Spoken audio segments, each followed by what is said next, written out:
Pozeraj na toto. Iba pohľadom, dobre teda, vysielačkou, pohnem kompasom. Sleduješ? Úplne sa vychýli.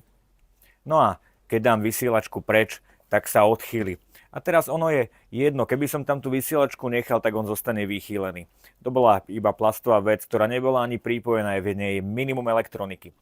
Ak by boli vedľa kompasu nainštalované nejaké kovové časti, tak sa rovnako vychýluje a je to tzv. Chyba kompasu. Táto chyba je spôsobená tým, pričom je ten kompas nainštalovaný a aké sú tam kovové časti a na to sa vytvára tzv. Deviačná tabuľka. To je tá odpoveď, ktorá vás potrápila včera, bolo to tak 50-50.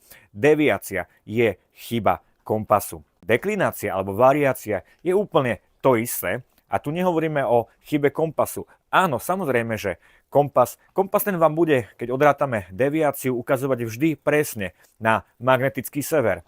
Ale my poznáme aj zemepisný, to je ten, cez ktorý prechádza zemská os.